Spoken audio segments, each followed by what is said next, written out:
Hello and welcome to round 6 of the OOR Sprint Series. This time, we're at Donington Park. Another tough week, but before we get into that, if you do enjoy today's video, please give it a like, and also subscribe for more content like this.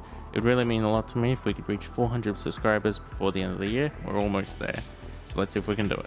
Let's get into today's video.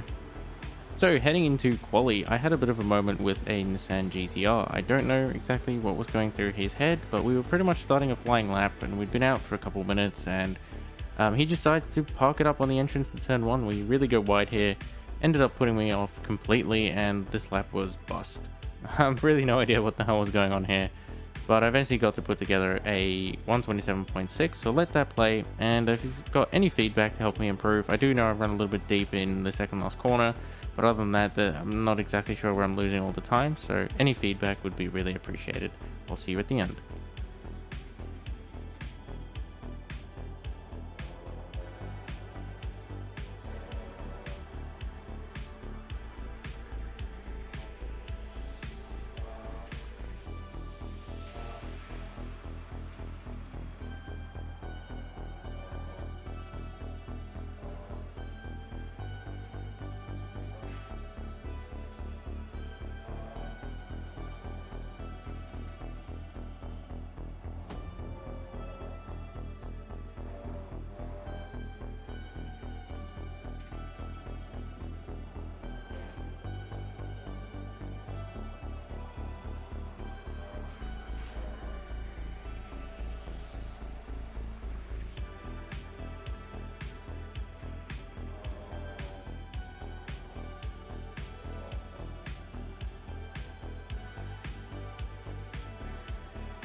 So here we are wrapping up our 127.6. Not a bad lap, and I was feeling a lot more confident considering I only had 2 days worth of practice for this event.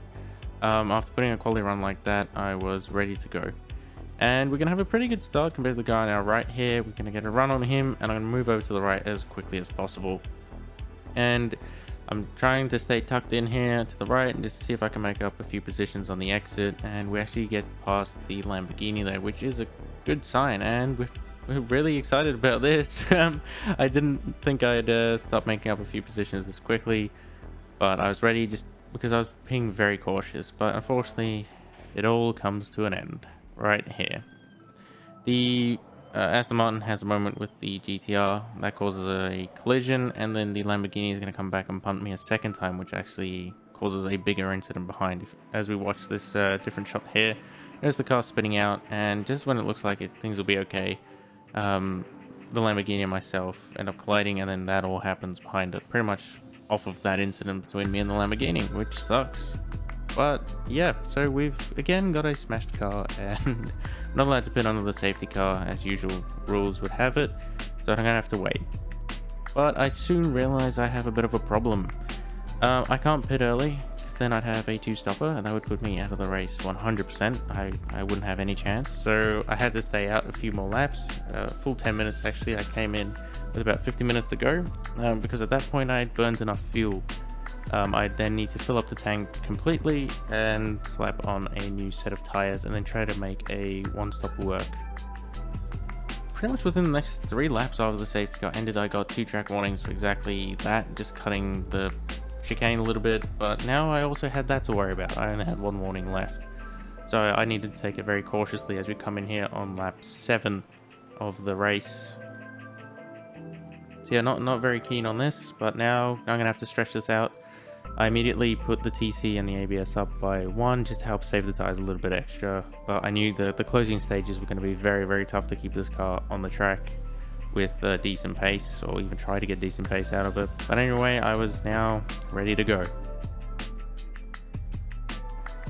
A few laps into my stint, and I thought these 2 cars had a collision. Only when I reviewed the footage did I notice Jaguar there and also McLaren also just going to eat the grass a little bit and actually spin off. I thought that was pretty ironic, both of them making the same mistake, just seconds between each other. One a front runner and one the guy all the way at the back of the grid, but at the same time on the same spot as I come through the shot there. Lap 23, I finally get a bit of an undercut on Bushell here, all the way down from P16. I'm not sure exactly what happened with his race. It was a shame. I had about a 2-second gap on him, but I made a few mistakes. A few laps, and my tires have been around the 30 lap mark now, so they're all worn out, and that caused him to get the overtake. I try to come back at him here, missed my braking point a little bit, and I try and avoid him, but I do give him a fair bit of a tap. We spoke afterwards, and all's good, but you know, that doesn't feel good. We swapped positions at one point when he ran wide, and I was in front of him again when I had a bit of a spin. Not very happy about this, just took too much curb, and off I went. So then there you can see Bushell just getting back that position. I did feel kind of okay about that, because you know, I did give him the punt, and I didn't feel good about taking that spot. But that's pretty much the race.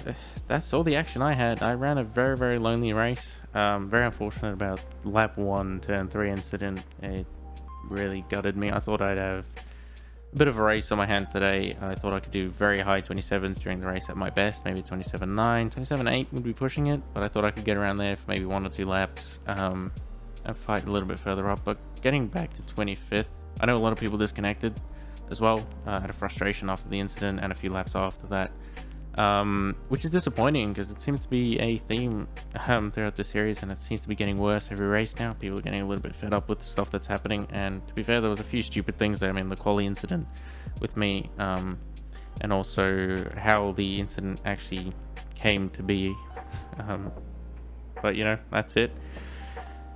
Another disappointing weekend, but on a personal level, I've definitely improved, running really warm tires and keeping it on track for the most part. So yeah, not too shabby. So until next time, thank you for watching. Cheers.